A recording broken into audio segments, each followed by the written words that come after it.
Right, so Joel, how tall do you think is the World Trade Center, the new one, right behind us? Well, after the bus leaves. You want to start it over? Yeah. Just redo it. Yeah. Just get because you have that bus there. Yeah, exactly.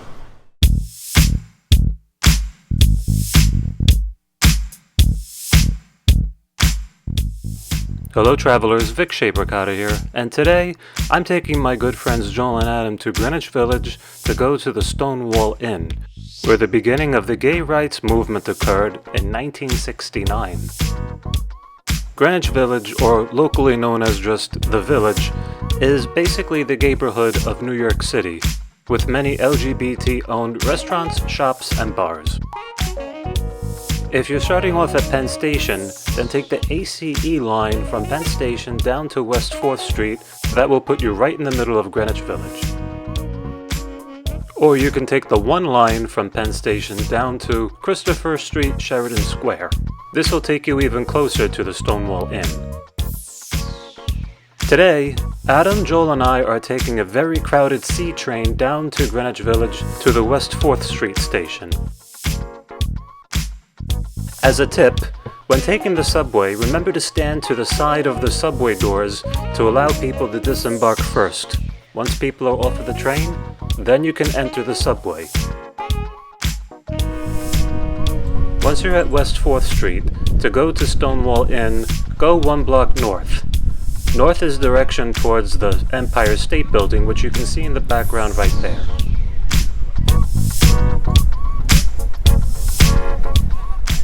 Then turn left and go down 3 blocks northwest. Stonewall Inn should be right there, you can't miss it.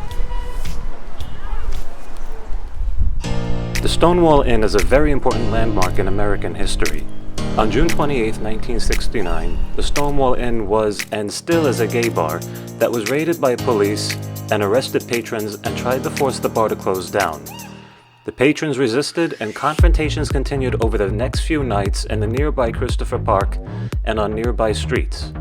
It was this uprising that sparked the LGBTQ civil rights movement around the world, and as a result, increased visibility for LGBTQ legal rights, and the fight towards equality has taken place around the world.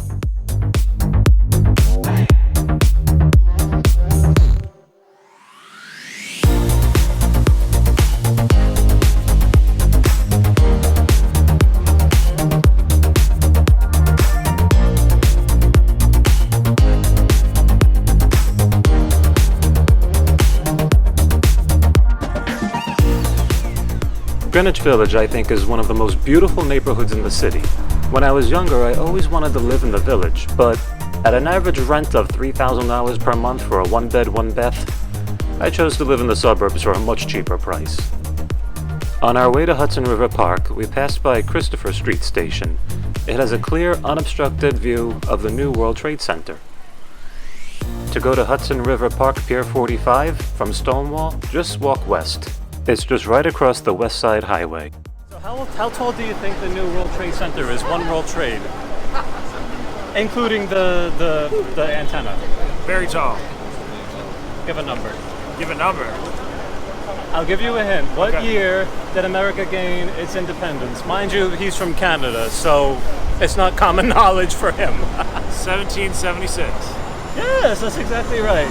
So from the bottom to the top of the needle, it is 1,776 feet tall, and One World Trade is the tallest tower in the Western Hemisphere. Really? Interesting fact. Yeah, that's exactly right. Learn something So every day. I think it is about 1,000 feet shorter than the Burj Al Khalifa in Dubai. Okay, interesting. So imagine almost 2 of those stacked on top of each other. Nice. Yeah, that's pretty tall. Yeah.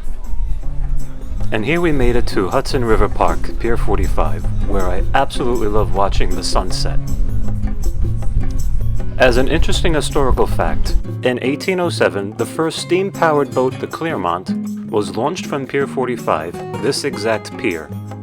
It made its trip from New York City to Albany in 32 hours at an average speed of just 5 miles per hour.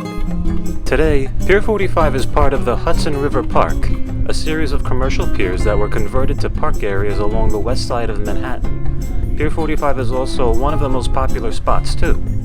Fortunately for us, it wasn't really that busy at all. It was a perfect day to relax. This is where New Yorkers typically come downtown to relax and unwind. They have movie nights here, Wednesday nights I believe, and also on the weekends. It's really, really nice. Very nice breezes,